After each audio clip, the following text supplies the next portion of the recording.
पश्चिम Asia में चल रहे तनाव का असर भारत में भी महसूस होने लगा है। इसी को देखते हुए सरकार ने बुधवार को सभी राजनीतिक दलों की एक अहम सर्वदलीय बैठक बुलाई ताकि मौजूदा हालात की पूरी जानकारी साझा की जा सके और आगे की रणनीति पर चर्चा हो सके।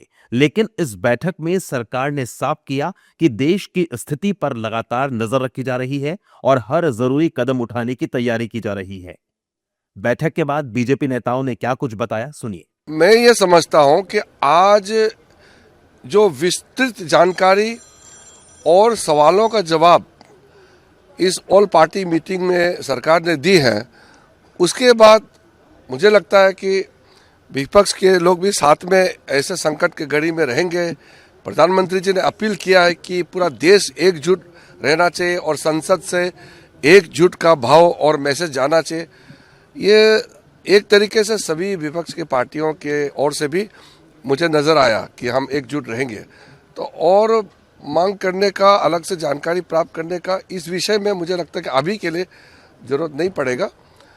आगे का भविष्य के बारे में तो मैं कह नहीं सकता हूं, लेकिन जो फिलहाल परिस्थिति है उनका पर्याप्त जानकारी दे दिया है।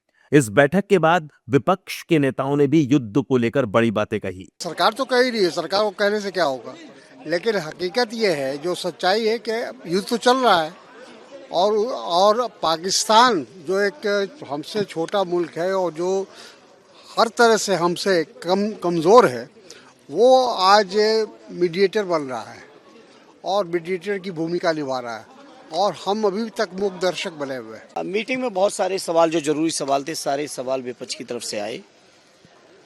लेकिन आज के इस मौके पर मैं इतना ही कहूँगा कि जो 193 की चर्चा लोकसभा में मांगी गई और 176 में राज्यसभा में मांगी गई, वो चर्चा हो तो चर्चा के माध्यम से चीज़ें पूरे देश के सामने साफ साफ होंगी।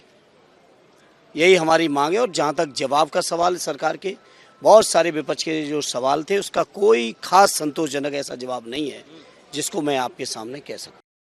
सर्वदलीय बैठक में सरकार ने साफ किया कि पश्चिम एशिया संकट के बीच विदेशों में रहने वाले भारतीयों की सुरक्षा उनकी टॉप प्रायोरिटी है। सर्वदलीय बैठक के दौरान सरकार ने विपक्षी नेताओं को जानकारी दी कि जल्द ही भारत आने वाले और भी कई जहाज स्ट्रेट ऑफ हॉर्मुज को पार करेंगे।